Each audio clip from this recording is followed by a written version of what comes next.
Well, hello there, friends, and welcome to Virtual Show 71.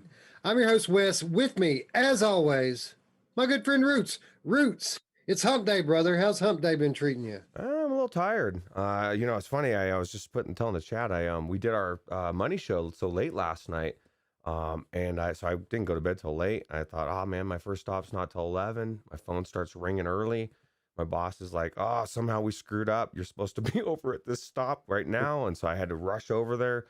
And I was starting to fall asleep at like 6:30, and I almost started making a pot of coffee, and I thought, no, man, I need to sleep.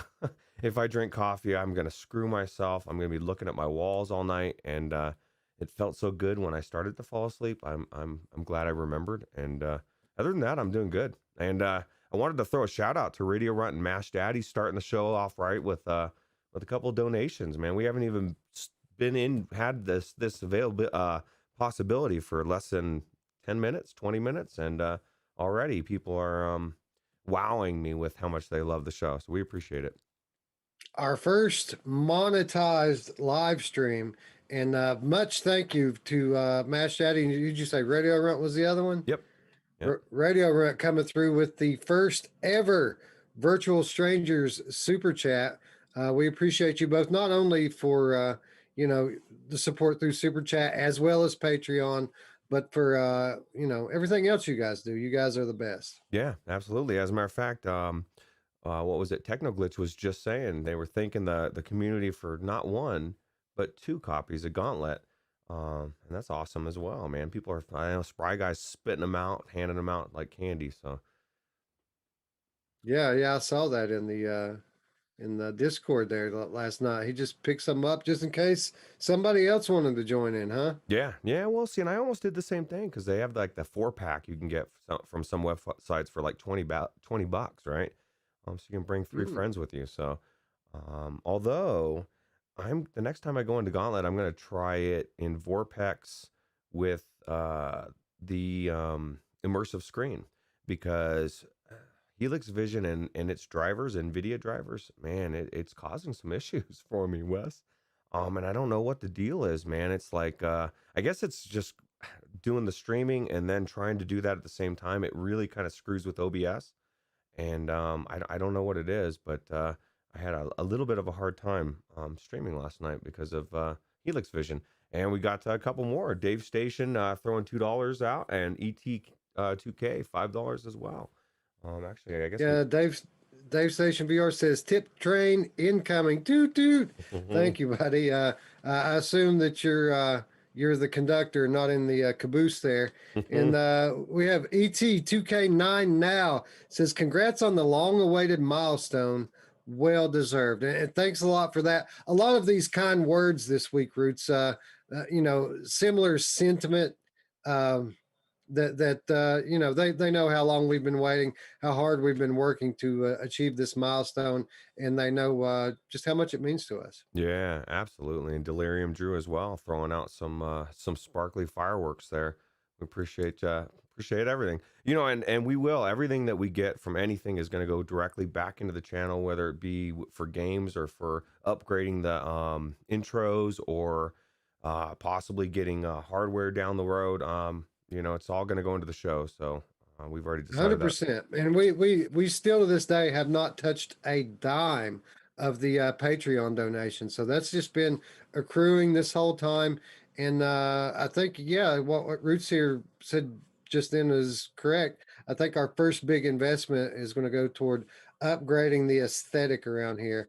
We're going to get some of those shiny bells and whistles that all the bigger channels have, so that we look a little more professional. Yeah, I felt really inadequate the other day when Gamertag said, "Man, you guys need an outro," and I thought, we really do need an outro, and we've talked about it, and it's coming as well as everything else, and we appreciate you guys for sure. Yeah, thanks, Dave, thanks, Drew, thanks ET2K9, Radio Run, Eric, all of you. Thank you very much, and thanks for those who just showed up in the chat.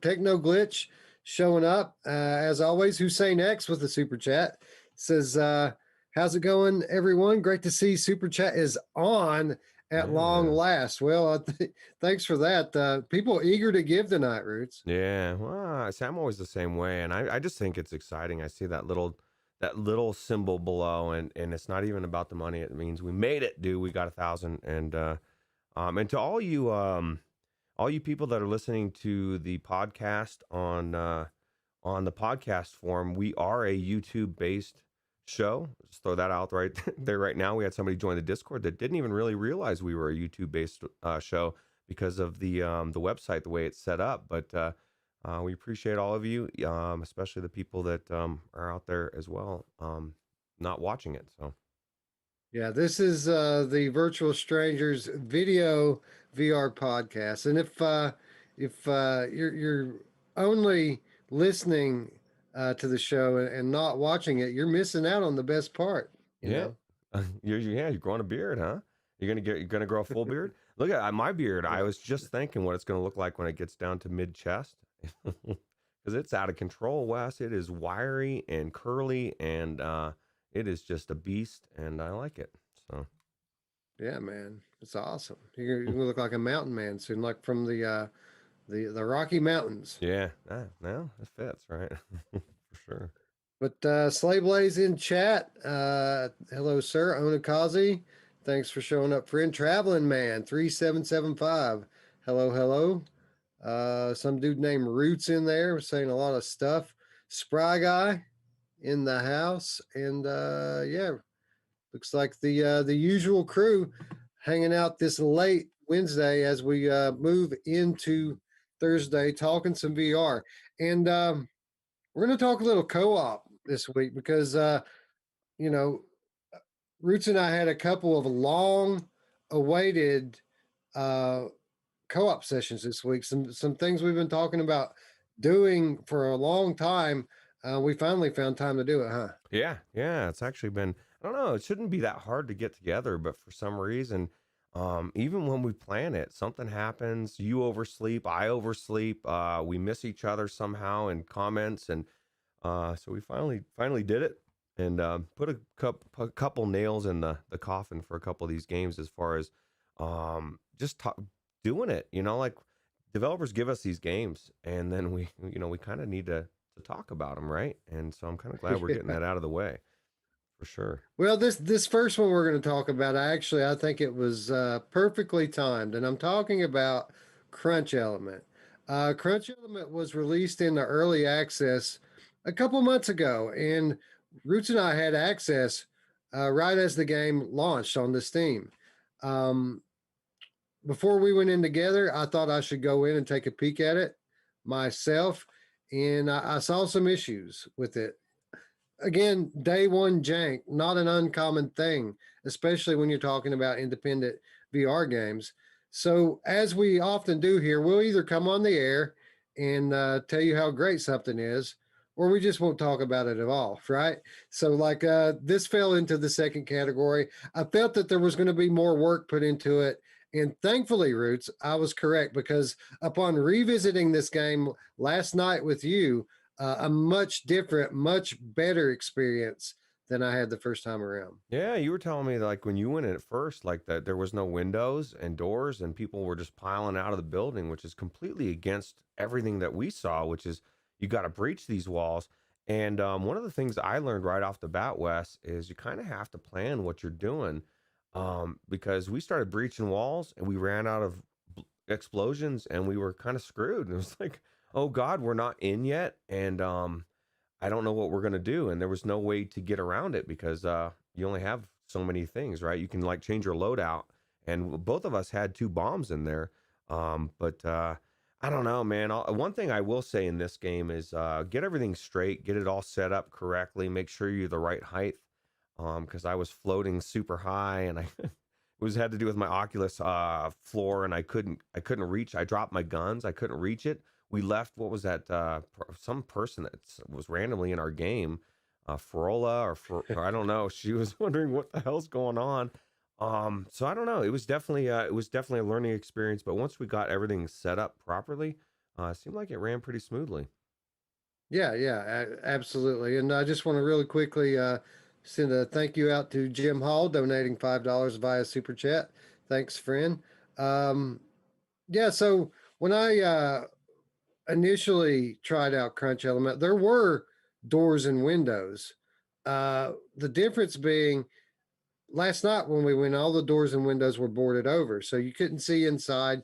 You couldn't get inside without blasting your way through a wall. And for those of you who have never seen Crunch Element or heard of it, that's the name of the game here. It's a roguelite.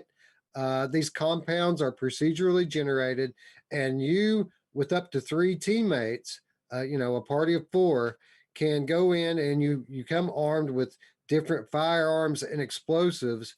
And the idea is you got to breach the wall, get in, take out the enemies, and disarm a bomb.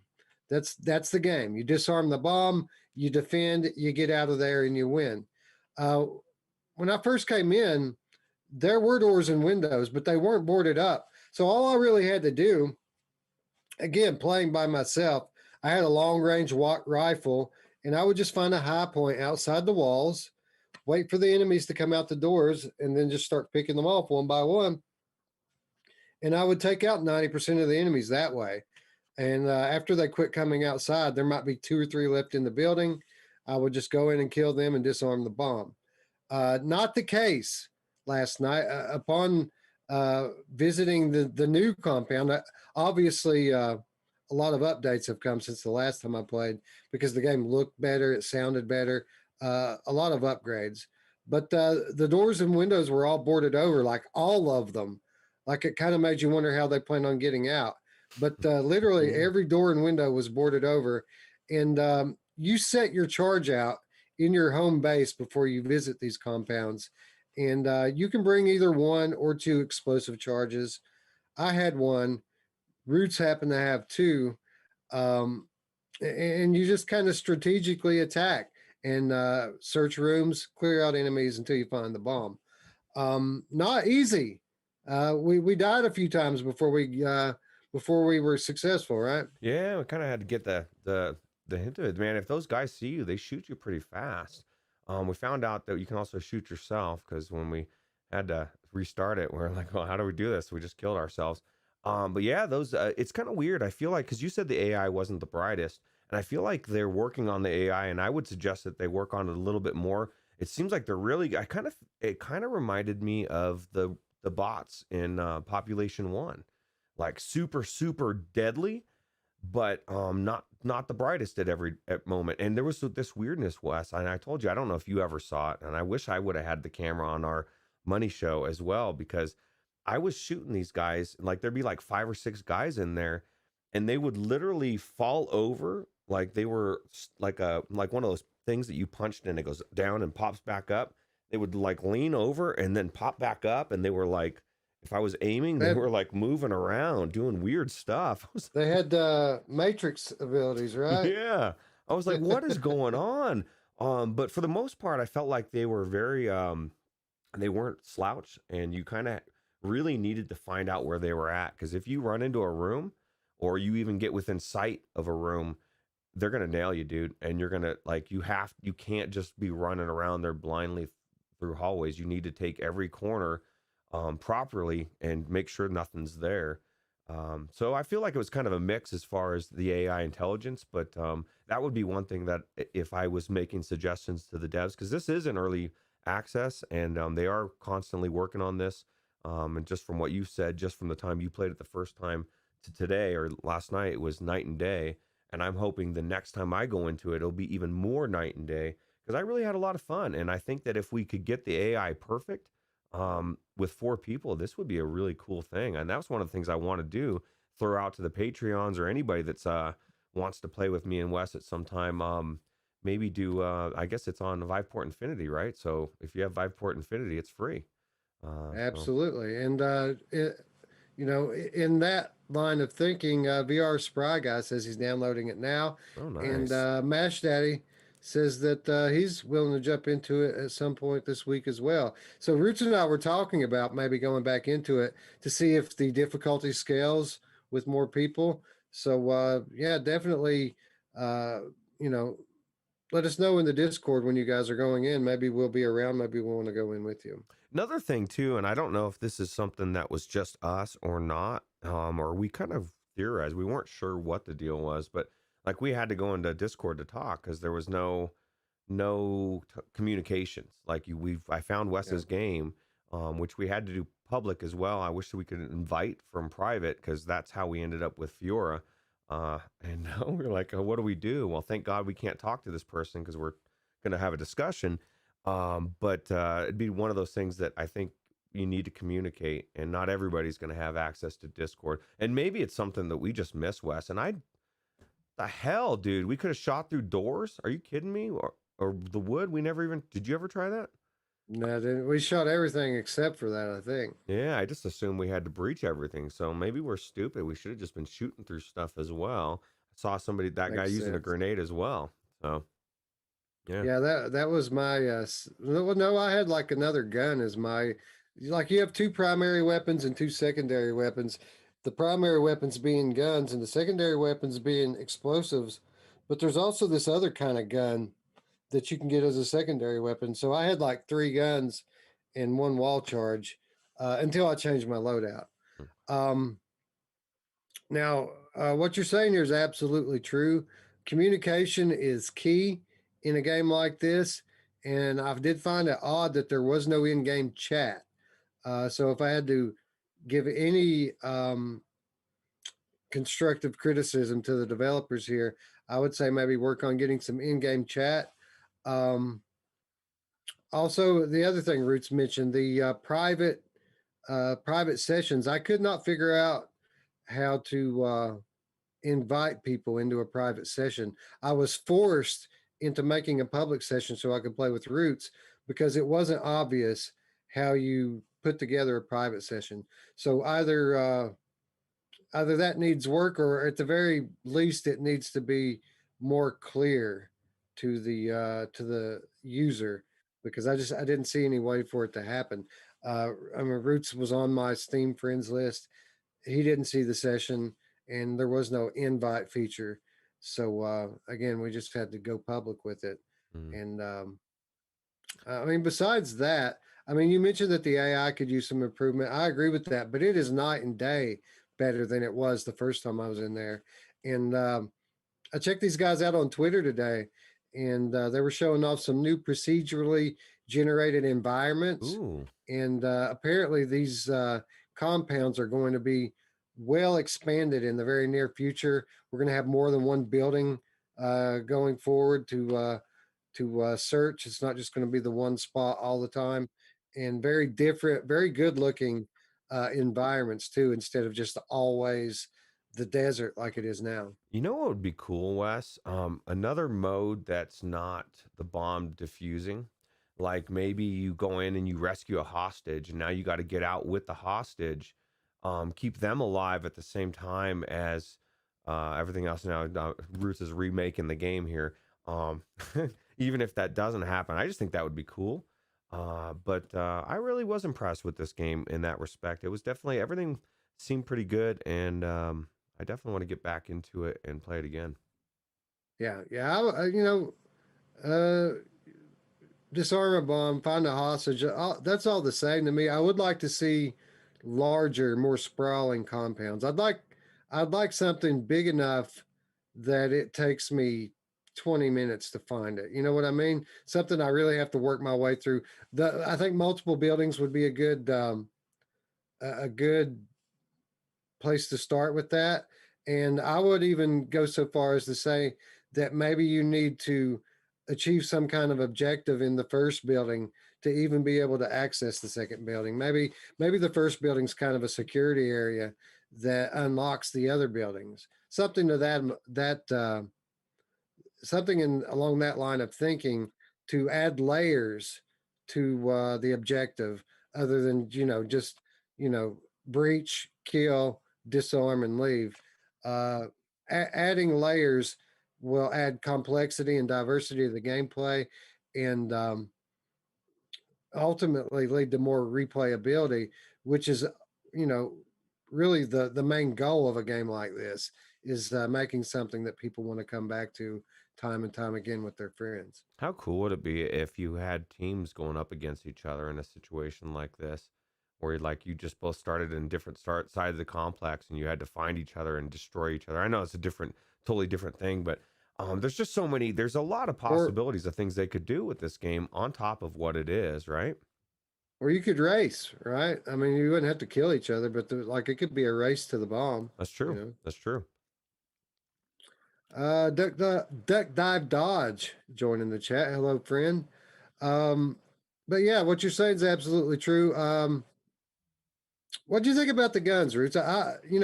This is from a an artistic standpoint, a relatively simple art style. It's that same kind of blocky art that you see in games like Minecraft or Just in Time Incorporated.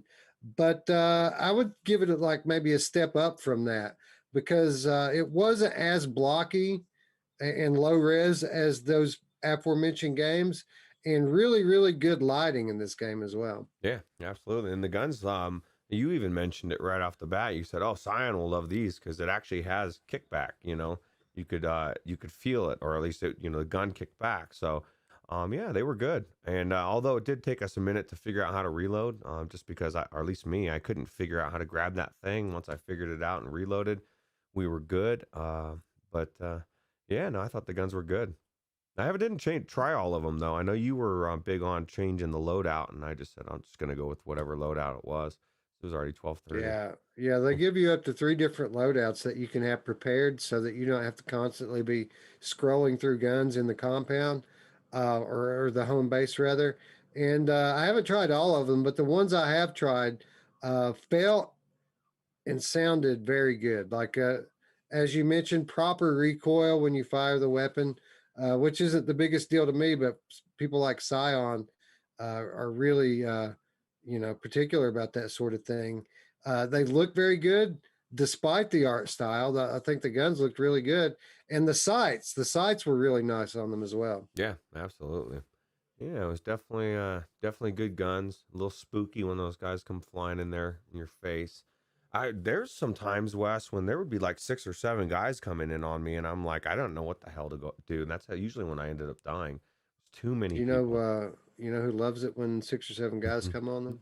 My Oh my mom! lord, man! I did not know that.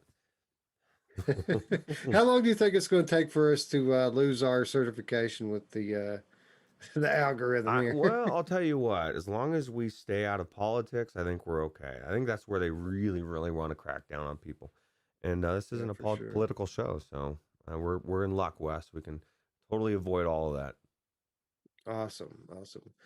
So what do you think, Roots? It's $20. Steam early access, and I can't emphasize that enough. This is a game that was newly released in the early access. But it's $20 on Steam. What do you think about it as it stands? I don't know. I mean, it's $20 is not that much. I mean, obviously, it's got a lot to it. Um, I think when it's all said and done, $20 will probably be a steal. I'm always inclined to want to pay less for something, but no, I think it's a pretty fair price. Yeah, I would say, based on the fact that it is an early access title and the developers have been very active about upgrading it and are obviously in the process of upgrading it even further, I think that this game is well on its way to becoming a $20 title. I think if it were a finished product as it is, it's something that you're going to play once or twice and then you might not go back to it. But I think that it's going to end up being a steal at $20 based on the updates that they've already given it, based on the updates that we know that are coming, and it's a good concept. It's a solid concept for a game. I mean, Gamer Chick said it all earlier when she said that this is a game whose concept is ahead of its time. Yeah, yeah, Like I could see a sequel to this game being a big hit, right? When the tech catches up to the concept. yeah, yeah, absolutely. And Gamer Chick was asking if the shadows added any kind of strategicness or strategic um, roles as far as with I'm assuming the shadows of the enemies. I never really even paid attention to them, but I would imagine that could help if you saw the shadow coming around a corner or something, right? Yeah, I mean it's not the It's not the biggest, it doesn't have the biggest impact on the gameplay, but you do have to be careful. And the good thing about it is the game does have solid 3D audio. So when you're in the vicinity of an enemy, you do hear them. Now, this is kind of maybe a flaw with the AI. They all kind of jog in place. Even when they're standing still, they're running in place. And they make noise when they do that. So you can kind of hear them even when they're standing still. Um, but yeah, I mean, I suppose if they weren't doing that, a shadow, if you hit the lighting just in the right way, a shadow could be a good tell to see one hiding around the corner. And to be fair, who doesn't run in place, right? Like that's pretty much what a standard for 2021, right? That is a little weird. I don't know if that they probably should stop that. And it's kind of funny. I didn't even think of it from a developer. Tiffany's thinking of it from a developer standpoint. She said if there's no reason for it, they should eliminate them so they can have the bandwidth for something else, for other stuff. And that's maybe a possibility. It is cool to see shadows like that, but maybe it doesn't need to be there. I don't know. Yeah, I mean, if it's got a high overhead, then maybe not. But I like good lighting and shadow effects. I think it, especially, you know, in terms of a VR game, it's little stuff like that that really adds to immersion. And I mean, you can kind of see it with where flat games are going right now. The ray tracing's all the rage, and basically what ray tracing does is it adds these kind of real time shadows and reflections. Uh, I mean, of course, there's other things that ray tracing can be used for as well, but the name of the game is to increase immersion, and again, I'm a layman. I'm not a developer. I don't know how much overhead that takes to have this in your game. But if it's not too computationally costful, I like it, and I like it when games implement stuff like They that. did have a lot of settings, right? Like they had you had fast, faster, like I mean it all went to like there was like 7 or 8 graphical settings so you could turn it down and up. So there was a lot of that as well. That might actually. Yeah, but it was kind of like Half Life Alex, though, where you turned it down and it really didn't look all that much different. Now, I could tell a difference performance wise because I did play this on my G2 and I was recording, when I was playing with Roots. By the way, we did a money show in Crunch Element, and I'll be publishing that, if not tonight, early in the morning. So, those of you who are Patreon contributors, be on the lookout for that. We've got a whole good episode of the money show coming out, and I'm not just saying that, Roots. I thought we did a pretty good episode last Yeah, night. yeah, we had actually had a good discussion. You know, it was like everything that we try to do with the money show, you almost forgot we were playing. I was just sitting there talking about it, you know, just doing everything as we went. So it was definitely good. Yeah, we talked about, gave our take on this whole Oculus Quest 3 thing that seems to be the hot topic of the week. We talked a little bit about AppLab, but not not from the viewpoint that we're coming on today's show. I kind of gave a different perspective to AppLab, and we discussed that a little bit. And what else? We had another topic or two even on top of that. Yeah, Talked about Stride a little bit, right? yeah, Coming to PSVR. yeah. Stride, man. I still don't get it. I don't get it. So, Anyway, a handful of good topics, really good conversation, all framed up nicely in the world of Crunch Elements. So patrons be on the lookout. That will be dropping within the next 24 hours. yeah, absolutely. And we are. That is one of our New Year's, or at least mine, is to make sure we make more time for those money shows because I like the conversation. I like to get to play with Wes, and I like to reward the patrons for doing what you do, you know, because when it's all said and done, all of our upgrades to the show are going to be 100% paid by the patrons and the super chats now. So we really appreciate it. Gamer Chick says, I think the next quest is 24 months away. I tend to think that you're correct, or roughly 2 years away. I don't think we're seeing anything this year, No. and we'll just leave it at that. Yeah. But anyway, Crunch Element, uh, definitely worth a play, especially if you've got Viveport Infinity. It's worth a download. Just be sure you bring a friend, and be sure that that you guys log into the Discord and use our voice chat. We have a whole lineup of voice channels for people to use as they're playing their multiplayer games. You're going to need it here, so be sure that you get some friends. Be sure that you link up on Discord and have fun. Yeah, absolutely. Anyway, let's talk about our other co-op experience we had this week, Roots. This one, not so much a surprise to our viewers because we did a gameplay that I published on the channel just yesterday. Yeah, yeah, absolutely. This is the gameplay right here, and this was definitely an eye opener for me as well. I guess you were telling me this is a Go original, right? It was on the, or was it on the Gear? It was one of the original ones, right? Yeah, this is an Oculus Go game. It might have even been a Gear game now that you mention it.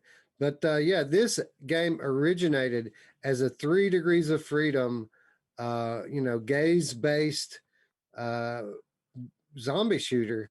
And with the onset of the Oculus Quest platform, our friend Roman at Dream Dev Studios took it upon himself to upgrade his game. And boy, has he upgraded it. He's still upgrading it. And the game continues to get better and better and better with time. I mean, it's already had 2 or 3 major updates in the time that I've had it in my library. Yeah, yeah, it was definitely cool. What we played of it anyway was cool, and I don't know, I didn't expect it to be as good as it was. It's kind of like a mix between what Arizona Sunshine and Killing Floor Killing Incursion. Floor. Yeah, Yeah. Yeah, that's what it felt like. It felt like the Tripwire Interactive decided that they were going to make an Arizona Sunshine. It's kind of what it feels like. But it's cool because it's completely standalone. This is a Quest exclusive. You can't play this on PC. And I mean, you know, immediately when you say that, people look straight to the visuals and audio, right? And I felt that it was pretty solid from that standpoint. and there's gonna be the haters out there. Oh, it's Quest only. Well, forget it. I'm out. But no, I actually thought it was really good, and it was definitely fun. And we didn't get that. We only went. I don't know. I guess somehow we went. We didn't get very far in level one, and somehow we skipped it or something. I still don't know what happened. Well, yeah, our connection dropped. Oh, that's right. And you can see it in the video too, because like the way it cuts into a loading screen was rather abrupt, and I thought that it dropped, and I was like, shit, and then it didn't drop, and I was like, oh, it's not dropping, it's just loading, and then it actually did drop right after that, and when we came back, we didn't go back into the section 1, we went straight into sector 2, which was cool because uh, the challenge ramped up nicely. We got new access to new weapons, and much like the last game, pretty good arsenal that you have here to choose from. Yeah, yeah, we were starting to get to the good stuff, man. We had some machine guns we were getting. Wes, of course, he had already been through some of it, so he already knew a lot about all these secret stuff. And I don't know, it was I didn't get to use the shotgun because I chose not to, because you can only take one big gun and 2 small guns. And then Wes grabbed the really good revolver before I could do it, so I was kind of gimped out of that one as well. I Oh, felt you ended up with it. You ended up with it. I gave it to you. yeah, it was good. It was good times. But Traveling Man 3775 sharing some knowledge here. He says you can go in some of the vents to find hidden rooms and get collectibles. Really? I actually asked Wes about that. I said, can I go in this wet vent? And he said, no, it's just where they come out of. But I guess you must have tried 1 or 2 of them and it just didn't work. So, why try all of them? Which is weird because Wes is usually will try every, you're looking at every nook and cranny, right? But then again, I was there to hold you back from doing that probably. No, I've tried a couple of them, and when it didn't work, I just assumed, because that's where the zombies come from. I just assumed it was like Arizona Sunshine. Arizona Sunshine always has these little cracks and crevices in the mountainside that these zombies just slide through, but you can't go in them.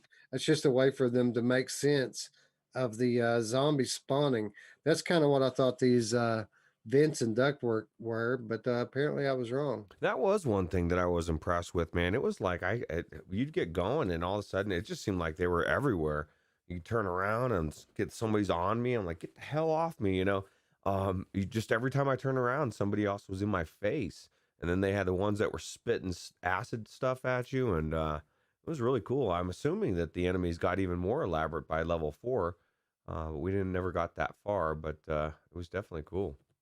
Yeah, they definitely ramp up, especially some of like the bigger mini boss type enemies are really cool, and they're not always the easiest to take down. Um, Gamer Chick says, "What I hear is that Wes was cheating Roots," and I would just have you watch the video because while it's true, I found that pistol before Roots did. Roots pretty much found everything else and kept it before I did. So he definitely didn't get the short end of the stick when it comes to this arsenal. I had a lot of ammo too. I was grabbing all the ammo for a while there. And Wes was like, I don't have any ammo. I felt like we were back in the forest and I was eating your food. Because you were running low on ammo and I was still grabbing it, you know. So that was fun. Right. Yeah, you got to keep up with Roots if you play any kind of these co-op games with him. He doesn't take his time. He's a sprinter. He just goes for it. He can't stand still. Like even like in like the lobbies and stuff, he's constantly just Jumping around. everywhere. That's Yeah. true, and that is true. And that's what I thought was pretty cool. They had a jump button, Wes, on this, and every game should have a jump button, as well as they had climbing and you had to jump across scaffolds and stuff. I wasn't expecting it to be as detailed, especially coming from a the Go or Gear and the Go, either one. The sixth off, I would have never guessed it was not made that way. You know what I mean? If you hadn't told me, hey, this was this way before, I just would have assumed it was a game that was made with sixth off. They did a really good job converting this over to the Quest 2. So, Yeah, the climbing actually a pretty integral part of what you're doing here because most maps in these style of games are horizontal maps. You're working your way through like a ranch style compound, but this is more like an underground silo type thing where you're working your way up and down through it, like you're climbing and descending through this thing to try to escape. You're kind of like a fallout shelter type place, it seems. And you don't know who you are, you don't know how you got there, but this jerk on the security system who pretends to be your friend ooh. is your friend. Your friend on the security system kind of talks you through and gives you little bits of the story in between each level. You know what was funny, Wes, was watching you fall a couple times, and I'd have to come and resurrect because the scaffolding. Like I said, if you fall, you'll die, and then you can resurrect your friend. But you got to go back down there, and you got to hold their hand for a couple seconds, and then they get back up. I did feel a little awkward holding your hand, but I knew it was just virtual, so I thought we'd be okay. But it was Yeah, cool. it was really funny. I watched the video back today of it. It was actually quite comical because I think I fell in almost every gap that we had to jump in throughout the entire game. Well, see, now let me let you in on a little inside secret about Roots. While I was waiting for you to get in and stuff, I was literally, like you said, running around, but I was running and jumping, and I was practicing all my like long distance jumps. And so when I got to those scaffolds, I was just like, oh, jump. And I don't think you had that little bit of practice. And so yeah, you ended up falling because you couldn't gauge it as well as me because I'd done it several times. I was jumping over that barrier back and forth. It was pretty cool.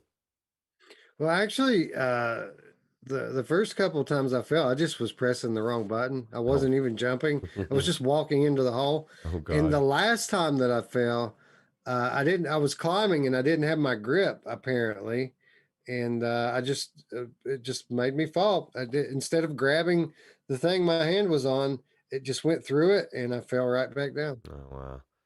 Well, this is definitely in my opinion, if you have a Quest 2, this definitely is a must play if you like zombie games. If you're like Radio Runt or Scion, stay away from it. And because it's zombies and it's horror, and you're not gonna like it. Maybe. Not- Yeah, my daughter, my 13-year-old daughter looked at this and was just like, how could anybody be scared of this? They're so cartoony looking.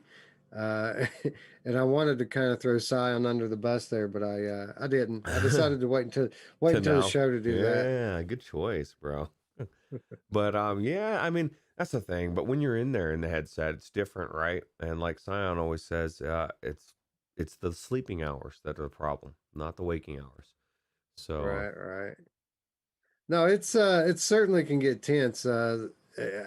What do you think, Roots? I mean, there's no music to speak of in this game. It's all just sound effects. Do you think that that adds to the tension, or takes away from it?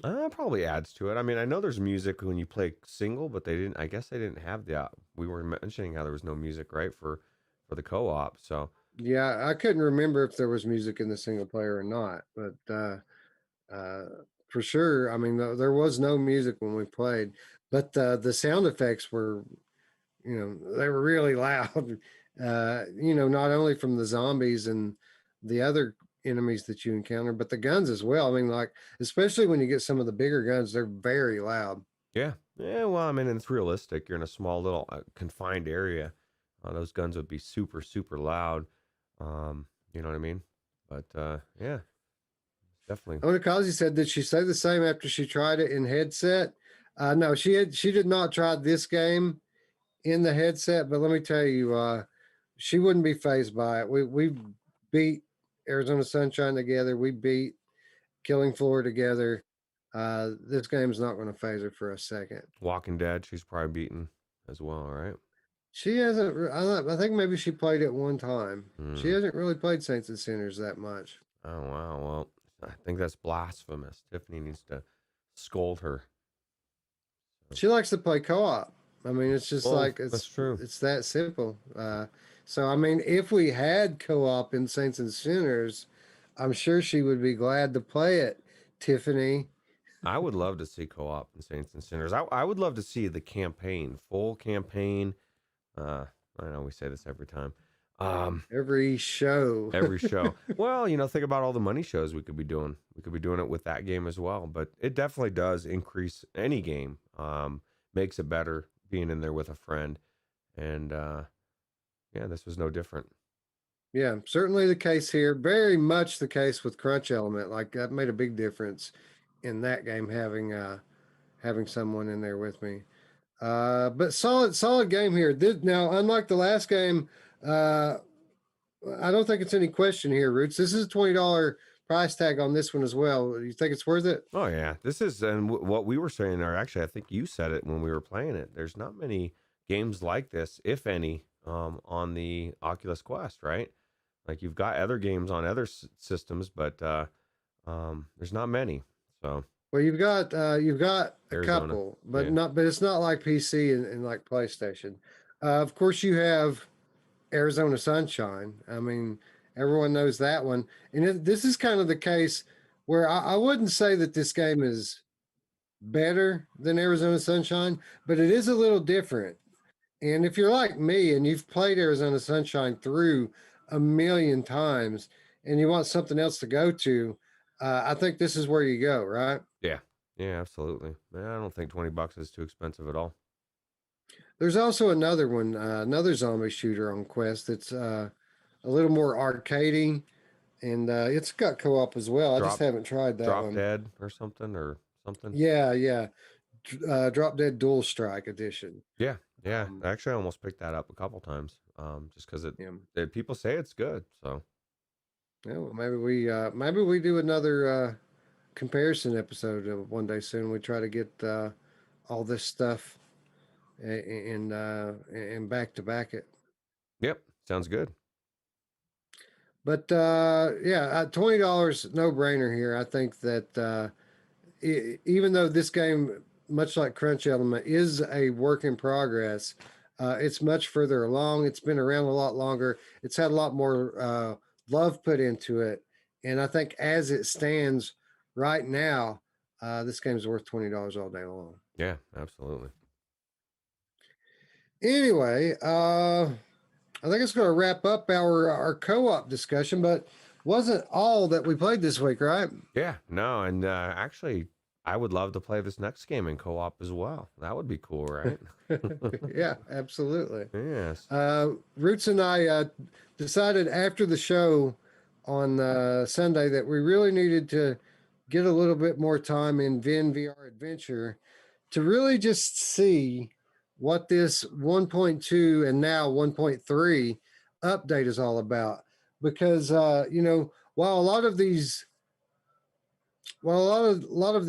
updates that they outlined are certainly going to be welcome quality of life upgrades, there was one particular line that had us a bit concerned, and that line referred to level redesign and level redesign with the intention and purpose of making the game easier, and that put a little fear in my heart.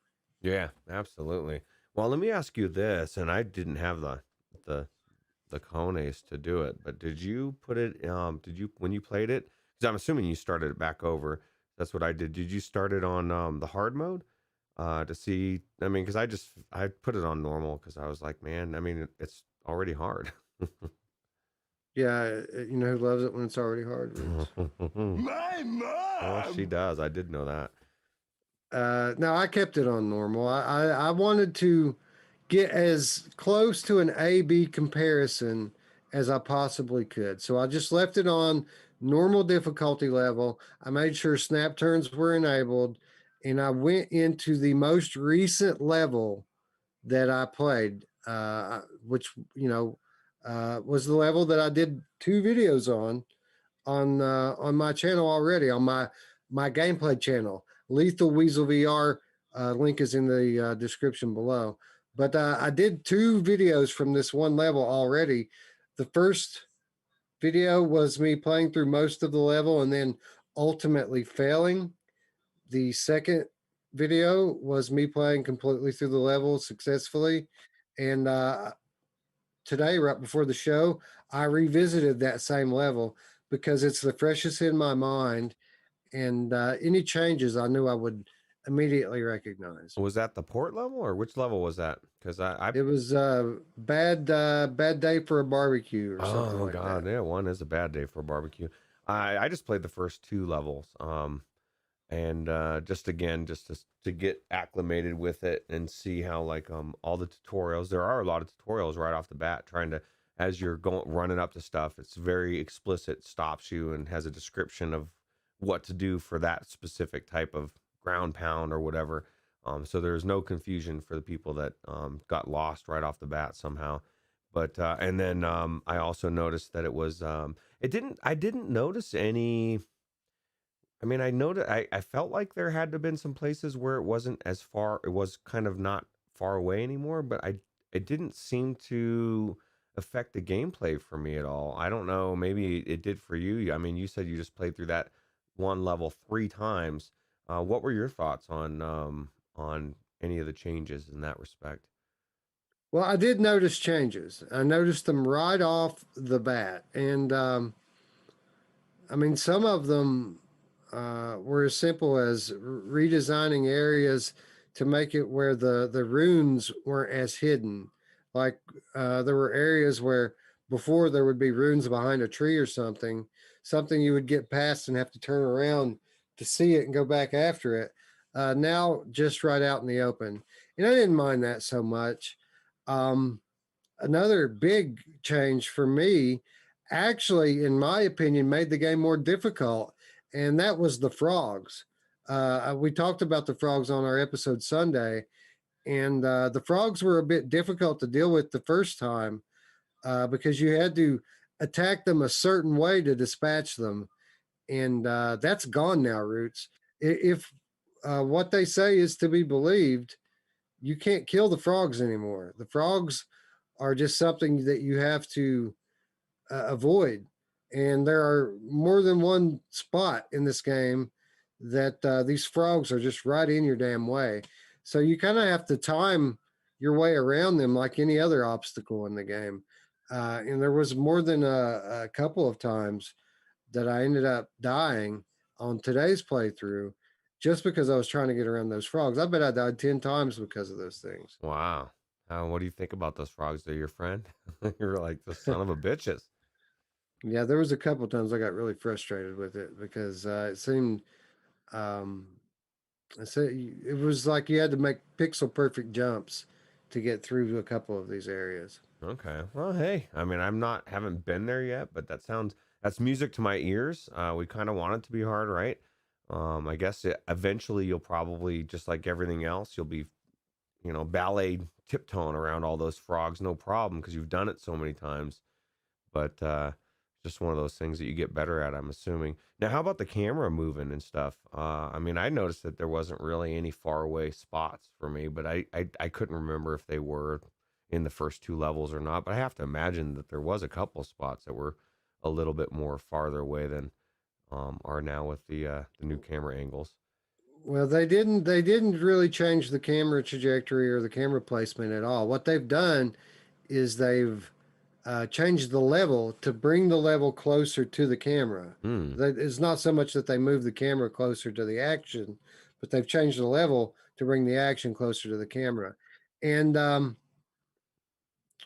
through the first, say, 80% of the level, I noticed quite a few changes, and they were all very minor things that I felt either uh, didn't really affect the game very much at all or improved it even a little bit. Like I said, the frogs made it a little bit more difficult. And there was another spot in the level where you had two different um, platform cycles that were moving in a circular direction. And I died a bunch of times at this thing the first time I played through the level because there was a particular jump that was very difficult to make with the timing and the way the platforms lined up. It was almost unfair because you could know exactly what to do, and it was just so hard to do it just right.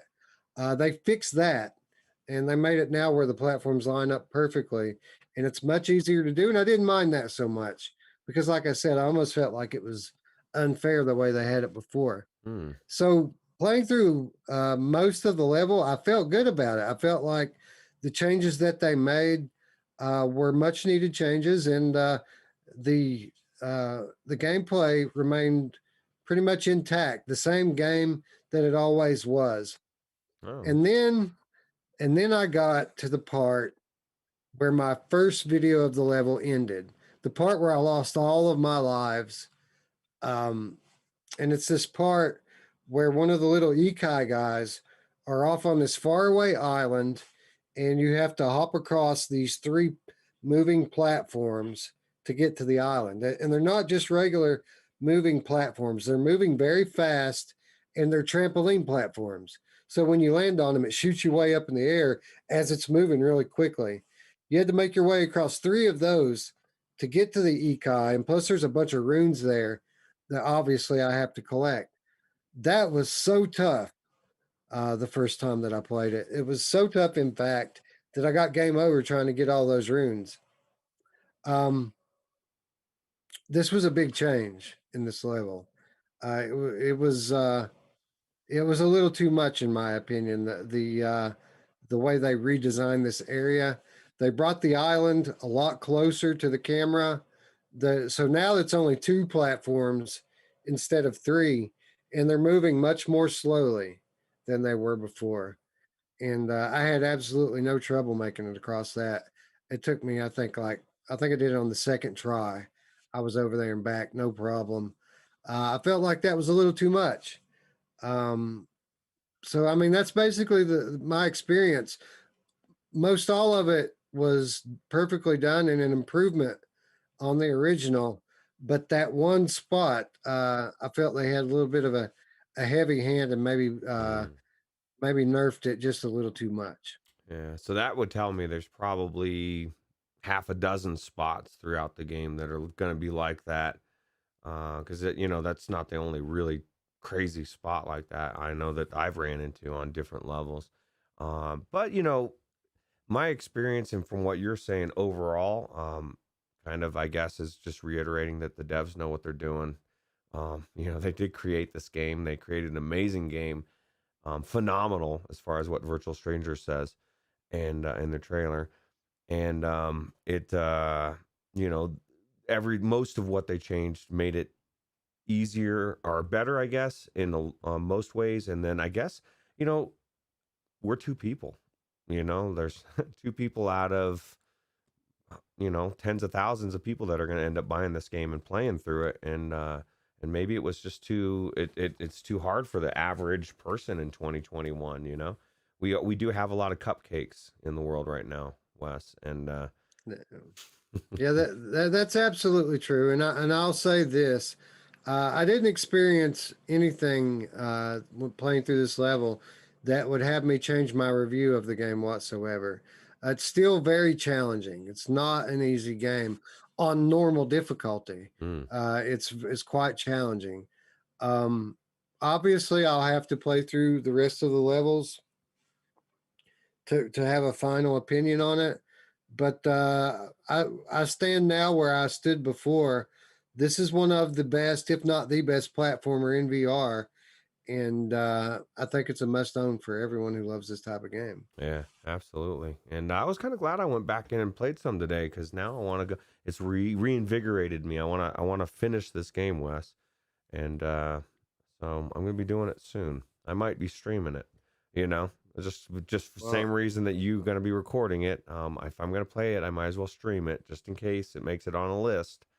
And well, of course, and I was going to say the same thing right before you did. So, best of luck to you, sir. We'll see who makes it through to the end first. yeah, well, I'll tell you what. I guarantee, um, it's probably not gonna be me, but we'll see.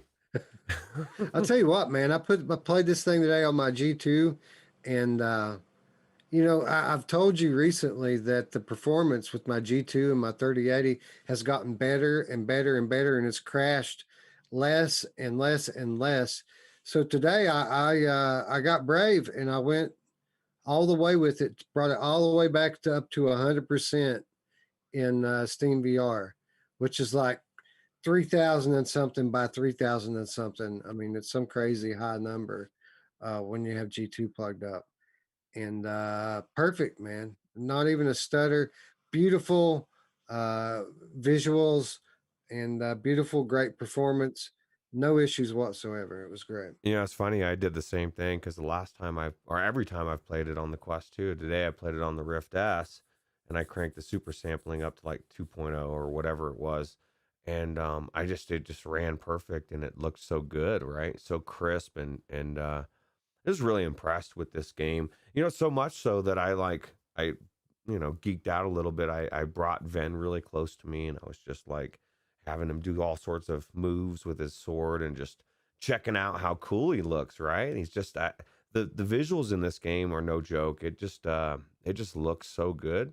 It just blows me away every time I get close to the character and I look at the detail. It's just they did such a good job, and I agree with Virtual Strangers. I think it's phenomenal, and it's amazing. So Yeah. Just a quick reminder to everyone this launched for Oculus Rift first. But as of last week or maybe the week before, this game launched on Steam as well as Viveport Infinity. So again, much like Crunch Element, if you have Viveport Infinity, you can play this for free, and you should.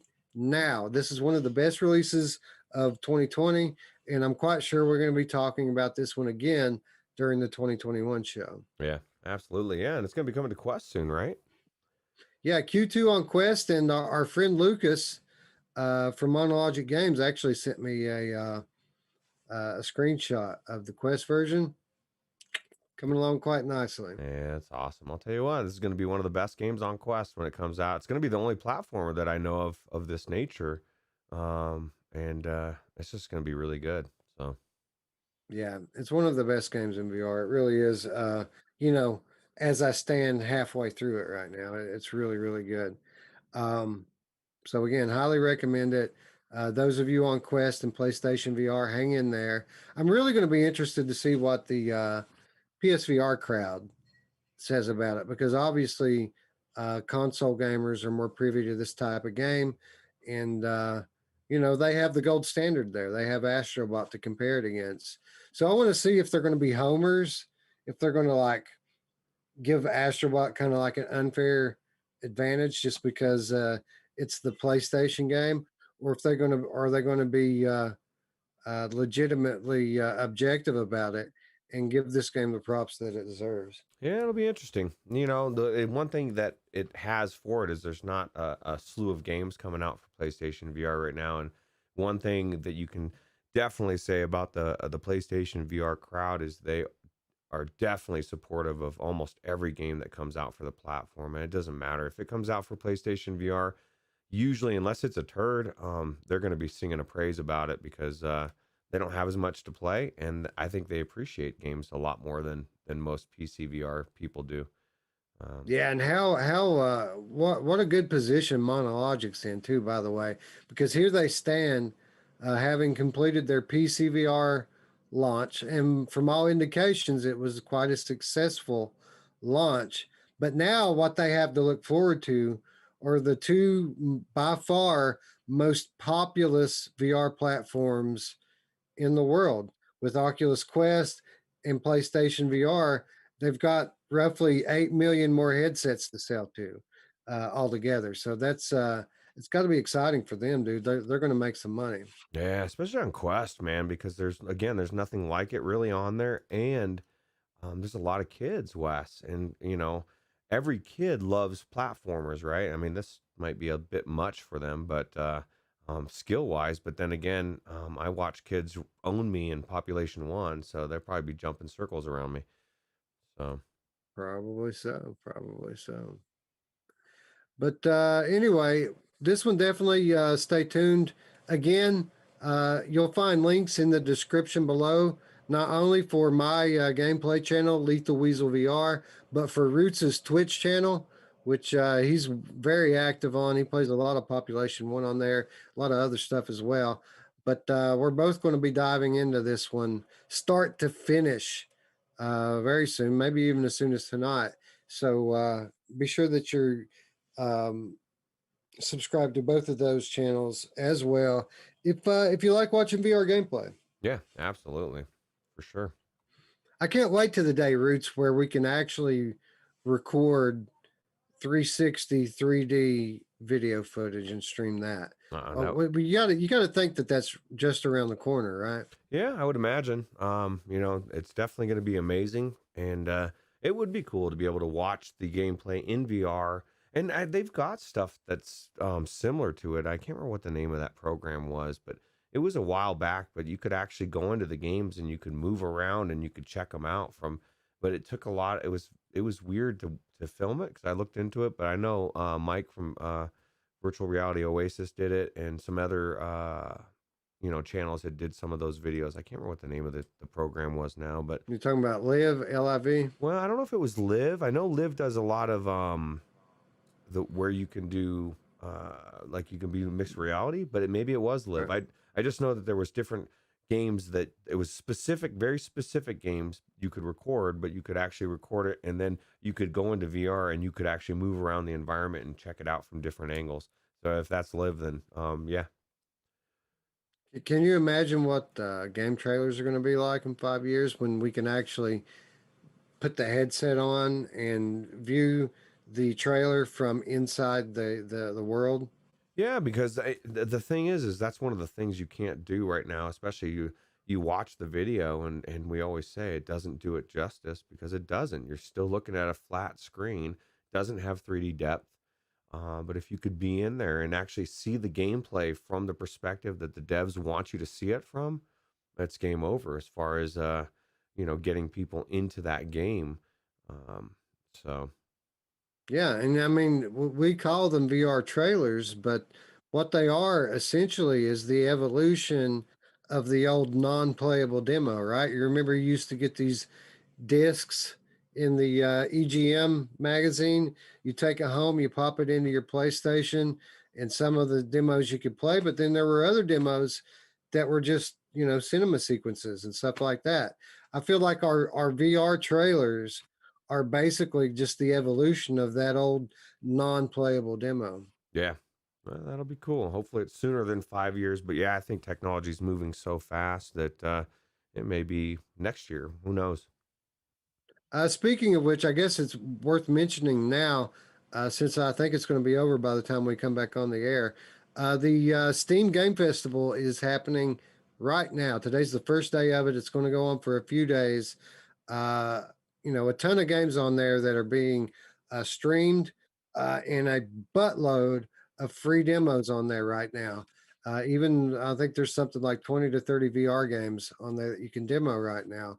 But it only happens for a few days.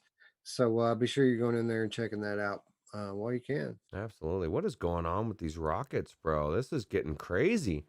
I don't know if I've seen this much of this footage, but I'm not looking forward to getting to this part, Wes.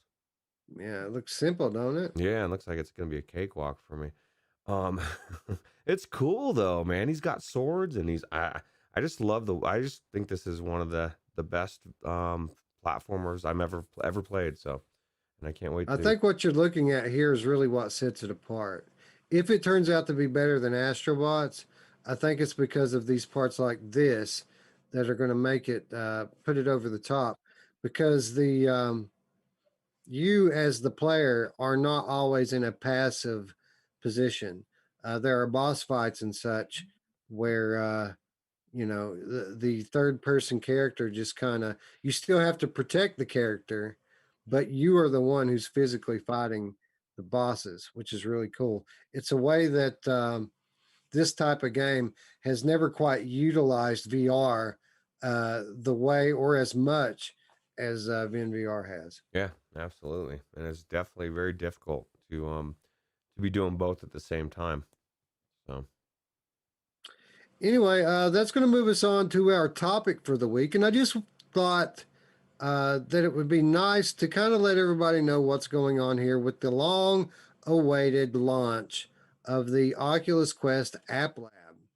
And for those of you who don't know, Oculus Quest AppLab is the brand new unofficial, it's the official unofficial app store for the Oculus Quest. So in the past, we had all of these great games like Crisis Brigade, games like To the Top, games like Touring Carts, that for whatever reason couldn't quite cut the mustard to be uh, launched on the Oculus Quest official store. And I mean, it was a source of quite a bit of animosity in the early days of the Oculus Quest because there was a complete lack of transparency between the people at Oculus and the developers as to why their games were even being rejected. It wasn't one of these cases like Sony will kick your game back to you and say X, Y, and Z is wrong, and then you can correct it, resubmit it, and then be published. It was just like, nope, your game doesn't fit our criteria. Game over, no recourse. Until now, Oculus throwing these devs a bone and giving them away now that they can launch their apps onto Oculus Quest without, and here's the important part, without developer mode, without side loading.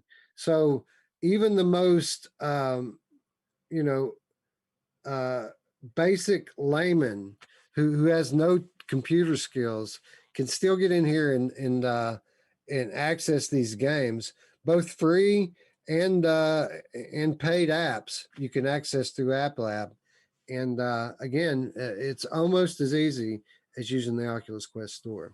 Well, I'll tell you one thing it does do that the Oculus, the old way was not doing is it's allowing people that don't have a computer to do it, and it's allowing people that are sketched. Like not everybody wants to put a developer mode and side load and do all this extra stuff, and it's giving you warnings. And some people they say, oh my God, it just told me I can't do this, and they nope out immediately. And so what you were doing is you were cutting off a good portion of the community from even trying it. And then there's those people that don't have a computer. They got this headset because they don't have a computer. They're console people, right? So yeah, it's open an avenue to not only these people to play the games, but also to the developers to get said games into these people's hands in a safe way that makes people feel comfortable, that is easy enough to do. And I think it's a really good idea. I think so too. And it's interesting when I heard about this. I mean, when I heard about AppLab this week, obviously we knew that there was some kind of a solution coming for developers and consumers. We didn't know any of the details about it.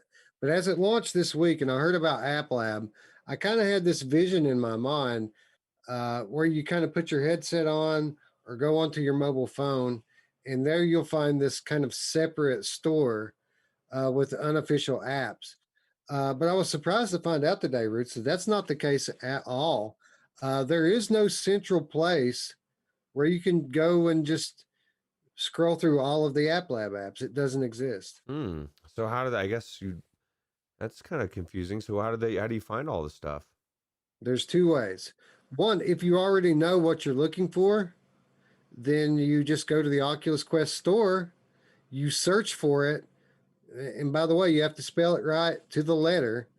You search for it, and it'll come up in your search results with a little thing beside of it saying this is an AppLab app. Hmm. And then when you click on it, it'll give you a little warning saying, "Warning: this is not an official Oculus Quest title. It has not been tested for quality." So on and so forth. And you click on it, and then it brings you to a page that looks just like an Oculus Quest store page. See, I mean, that's cool, but why would you not want a database of here's everything on App Lab? Because maybe you haven't heard of baby hands, bro. You know what I mean? How do you find baby hands if you don't know what baby hands is, or Crisis VR Brigade 2, or whatever it is? Not everybody, I mean, granted, they should be watching Virtual Strangers, finding out about these titles, but not everybody knows what's out there. So hopefully they'll have some kind of a list. But this isn't the first like company or I guess a store that's done this. Like PlayStation's hidden their games, and like sometimes I look at the way it's like you go into a grocery store parking lot and you look at how the exits go, and you're like, why would you not build it this way? There's one exit out of here, and it's cluster.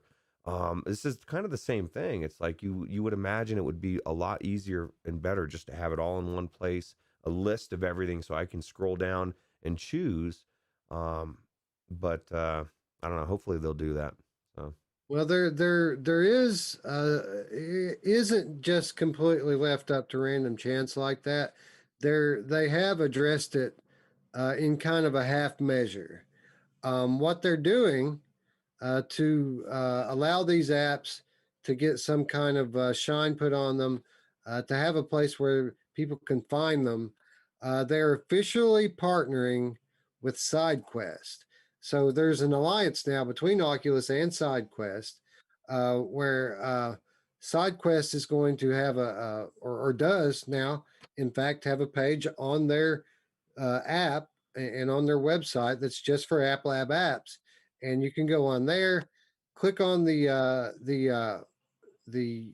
app, and if it's something that you look like you want to buy, you can click the link, and it'll kick you into the Oculus store to finish the transaction.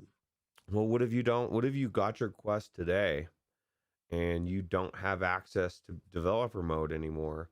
And Well, you don't need the side load. You don't need to have developer mode on. This is just something that you go to the SideQuest app on your computer or your smartphone or even inside the headset with the Oculus browser. hmm, It's just like going to a website and oh, browsing through it. okay. Well, hey, that sounds good, I guess, right? But let It me would ask. be good. It would be good, but it wasn't perfect because what I found today, obviously we had a list of all of the AppLab apps that launched with the service, and I only found about 2/3 of them on SideQuest. Baby Hands not on there. There was another app called Zoe that's not on there. So for whatever reason, all of these apps aren't using SideQuest. So I don't know what that would be, but Hmm. it's not perfect. But you'll find most of them, at least today, you'll be able to link to them through the SideQuest website. Okay. Well, I'll tell you what. That's very disturbing about baby hands. I baby chicken waffle, bro. Um, This is a weird game to me, and I'm gonna have to try it at some point. Now, you were talking about Ancient Dungeon. Did you end up picking that up? I did, but I didn't have time to try it out yet. Okay. Looks like Dark Angel gave us a $5 super chat. We really appreciate it. And yeah, it's the Night Owl crew. Absolutely. So this baby hands. I know we're not going to talk about the games, but man, this is definitely. I want to try it. I want to have baby hands. Wes, is that weird? That is kind of weird, but you know what? Weird's not always a bad thing. We're constantly in search of unique experiences in VR, and I got to think that this one's must be pretty unique. It looks unique, man. So I don't know, man. It sounds good. I think the App Lab is coming at the right time. Now we were kind of discussing a little bit, and I don't know if you found out any more about it, but virtual desktop, how that's going to work with all the wireless streaming and everything. If that's made any different, or with this, or as far as because now you're not side loading and having to do all that crap, right? Well, that remains to be seen. What exactly is going to happen with that? Because you would think that that there wouldn't be any issue now with uh, the side quest version of virtual desktop being accessible through AppLab. But it might be some weirdness around uh, the fact that it's already on the Oculus Quest store as well. So I mean, like, would Oculus disallow it just based on the fact that there could be confusion there, or or maybe would Gigodin have to change the name of the side quest patch, and call it something else, kind of a companion app to the official virtual desktop? I don't know, but this is something I probably should just ask, right? Yeah, I guess, and that's one of the good things about Guy is he's very open as far as answering questions if you contact him, or he has in the past. So if he's able to. I sent out a few questions today to a couple of different people regarding this app lab. I sent out some questions to the top developers, and I sent out some questions to the SideQuest people that I haven't got responses to yet. But when I do, I'll be sure to share them with everyone. It kind of makes me wonder if, because remember you said there was like the uproar, which we remember, like everything was all crazy. People were kind of pissed. Some of the developers, some of them were more vocal about it. Others kind of bit their tongue. Um, you know, were any of them privy to this, saying, "Hey, chill out. Wait 6 months. We're going to be opening this new thing. You'll have your day." And I still kind of wonder why, like certain games like Crisis VR Brigade is just totally fine to be on um, their Oculus store, right? Or I assume it's on the Oculus store, but it's not good enough to be on the actual Quest 2 store, but it can be on the side Quest store or whatever this store is. It still does. It creates more questions than answers for me in a lot of ways. But I think it's cool that they're doing something official. And I think the biggest thing to take away from it is people that don't have a computer, people that are afraid to get into doing weird stuff with side loading now will feel like they have an option to play these games in a safe manner. And that's important for the devs, right? Because they were losing money because some people just won't do it. They're just too afraid to do it. So Yeah, this is a big deal for the independent VR community because they were really when they were looking at their future prospects in this new, standalone VR world, they were basically going to be relegated to PC VR. Now, obviously, PC VR growing at a pretty good rate, but it's not on the level of standalone, and it's not going to be. So for this to happen now, and for independent VR developers to be able to develop games for Oculus Quest and be able to uh, market them to consumers without requiring someone to go through this whole side loading rigmarole. This is a big deal for developers, even more than consumers, even more than Oculus as a platform holder. This is the biggest deal for independent VR developers. And, again, uh, regardless of what Oculus's motivation may be, whether it's good or bad, the end result is good for devs. Yeah, absolutely. So let me ask you, Roots. Obviously, SideQuest even coming out better in the long run because of this, because of their alliance with Facebook and with Oculus. Do you think that this deal with SideQuest happens if Facebook's not under inquiry by the federal government? I don't know. That's a good question. There's a lot of weird stuff going on, right? They gotta be doing some things a little differently, and maybe they're, and you were even saying this, especially with this new the way they're doing this. Facebook kind of needs the devs. The shoe's on the other foot, right? Completely flipped from when we were talking about last time, where it was like the devs were almost begging, "Hey, please, we want to get on your store," and they're like, "No, it's not happening." And now they're going to come to these same games and say, "Oh, hey, do you want to get on our unofficial store?" And you asked me, what I thought, and I was like, well, maybe some of them might say, stick it, take it and fly and leap. And but like you said, that's a lot of money to leave on the table, and for some pride, I think most of them would be like, "Oh yeah, yeah, we do want to get on your store." So Yeah, it's going to be interesting to see how this plays out because Oculus did step on a bunch of these toes when they disallowed these popular titles from coming to the Oculus Quest store, but now the shoe's on the other foot. Oculus trying to launch a brand new platform here with AppLab, and they need these big name titles uh, to come in to kind of draw awareness to it so that the platform can be successful. So it's going to be interesting to see if these developers that were previously shunned by Oculus can swallow their pride in the name of profit. It's going to be interesting. yeah, well, I think at the end of the day, they just wanted their game to be on the platform and be able to sell it, and this is one way they're able to do it. And so I think you're right in what your assessment that I think most of them will end up taking it and running to the bank, and because the bottom line is they probably want to make another game, and they probably want to be in good standings with Oculus for that game and maybe get on the official store.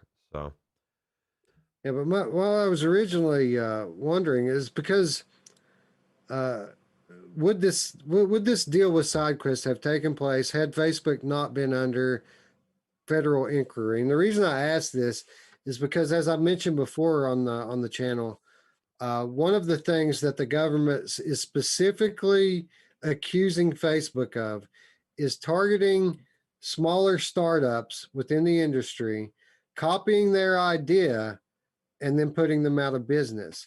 So if Oculus launches an app lab, which basically does what SideQuest does, and ends up putting SideQuest out of business, it pretty much confirms what they're being accused of. But now, since they've been accused of this, it's kind of working out for SideQuest because instead of being trampled underfoot, they're being included. They're given a seat at the big table. yeah, I kind of wonder if the same thing won't happen to virtual desktop at some point, because I would imagine Oculus would love to have an in-house solution that's their own, that isn't using a program, that's just, hey, you're just connect to the internet, right? Maybe kind of joining up with Guy or something, I don't know, or stealing his idea and putting him out of business, which hopefully it seems like, because of all the weirdness on the shine on them, I don't think that's a possibility at this moment. So it's also a good situation for him to be in for the same reason, right? Well, that's kind of a different situation when you're talking about device functionality like that. I mean, they've already been pretty public about the fact that they've been working on Airlink since the early days of Quest One. They just haven't gotten it to uh, a point where they're comfortable with launching it yet. But that's absolutely coming, and I don't think they're going to hesitate to launch that when the quality level's at their liking. Yeah, well, I wouldn't hesitate to use it either, so when it's at my liking. Big $10 donation from Diz the Game Cat. He says, "Here's 1,000 pennies for your 1,000 subs. Congrats again, gentlemen. Well, we got 1025, thank you. So you're shorting us a quarter, bro." Yeah, well, we Oh, really, no, just joking. I'm just joking. Thanks, Diz. It's very kind of you. yeah, we really appreciate it, and that's cool. But anyway, at the end of the day, I feel like AppLab is, again, it's a good step, not only for consumers, but especially for developers. It's still not the best implementation of it. Uh, if you didn't already know about it, there's nothing to indicate to you inside the headset or on the Oculus app that this thing even exists. It's not even very obvious on SideQuest. You kind of have to know to look for it. So I'm hoping as we go forward, we'll see new applications evolve. We'll see a better implementation on SideQuest and inside the headset so that this becomes a legitimate second store for indie devs on Oculus Quest. Yeah, that's cool. Well, and it gives people more content, right?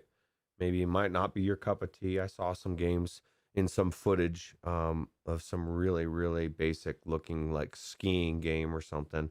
And I thought, I wouldn't play that, but I'm not everybody, and maybe it's free. And it's that, free changes everything for a lot of people, especially when you're on a limited budget. So, and the Quest people don't have Viveport Infinity. They don't have the luxury of all these games for one cheap price, right? Not yet. Not Who's yet. to say it's not coming though? We might have Oculus Infinity after they get this lawsuit out of the way, right? Yeah, dude. Well, it is very possible. Facebook Infinity. Well, Yeah. they already have Horizon, so I mean, it could all just be integrated into one big, beautiful, VR future where everything's just, uh, integrated into one platform. Speaking of Horizon, whatever happened to that? It was in like beta and then it just disappeared. Like I never heard anybody raving about it. I heard a lot of people not liking it. I think the Horizon's problem is Rec Room. Like you can't put out something That's that's you're gonna have to step it up, bro. Rec Room has been nailing it for years, and Horizon was no Rec Room. Yeah, I think Rec Room's a big problem for them. I think Rec Room and VR chat are both big problems for them, and I don't know what they're going to be able to do about it, short of just kicking them off the platform, which I guess they can't really put the genie back in the bottle at this point. But I don't know. Maybe there's something, some new feature on Quest 3 or Quest 4 that Rec Room is able to take advantage of that would disallow them from being published on the Quest store. Maybe something to do with this eye tracking, foveated rendering, or varifocal. Maybe one of these new hardware features that are on the next gen headsets uh, will maybe Facebook will require support from uh, from the developers, and maybe they'll be able to approve and disapprove of apps based on that. I don't know. I know that as it stands, uh, Rec Room's a problem for them, and I don't see them ever being able to beat those guys at their own game. No. Well, if they could, one thing, at least for VR chat, and one of the things that people love about the Vive is the trackers. So if they could ever integrate some sort of tracking, even if it's just like a little node you put on your elbows or something, like if you could get full tracking and you're in there somehow, which would be a feat. People love that. They love to be able to dance in there, lay down, make people rave about it when somebody's got the trackers on like it's the next sliced bread. So Yeah, well, that's something they're doing on PC right now with VR chat. yeah, yep, absolutely.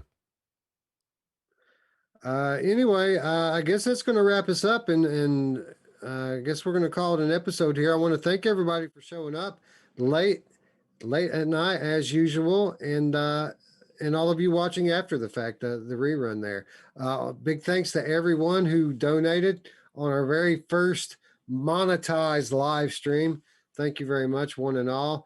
And if you're new to the channel and you'd like to support us, well, it's very easy to do. All you have to do is click some stuff, and it's all right down there. There's a big red button that says subscribe. There's a bell right next to it. Those two buttons will allow you to keep up with all of our content here on the channel. Maybe you would like the conversation to continue. Well, let me tell you, friends, the conversation never stops on our Discord. And if you scroll down to the description, you will find an invitation to join our community there. It's where we live, it's where we are 24/7, and we invite you all to come and join in. Of course, for those of you who have been longtime subscribers and want to do a little something extra, you can do so by supporting us on Patreon, where for as little as $3 per month, you can gain access to our weekly show notes, as well as the always awesome money show. And again, guys, those of you who are supporting us on Patreon, we do have an awesome money show that will be released probably within the next 12 hours, most certainly within the next 24. So keep an eye out for that. And, it's funny, I just found out today, who else loves being a Patreon? My mom! And she was number one. She slipped in there. You guys didn't even know it. Wow, man, that's awesome. Yeah.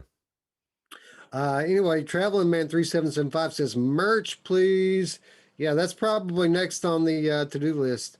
After we get the all the bells and whistles up and running around here, we'll probably turn our attention to merch. Oh, hell yeah. Oh, well, he wants a shirt. He said he paid $20 for a quality shirt, he said in the Discord. So we're going to make it happen. No quality here. We're just going to have garbage. Yeah. We're going to make the Expensive cheapest garbage. Yeah. Yeah, right. For sure. Anyway, with that said, friends, we'd like to thank you all once again for watching. For Roots, I'm Wes. We'll see you tomorrow or the next day. Bye-bye. Take it easy.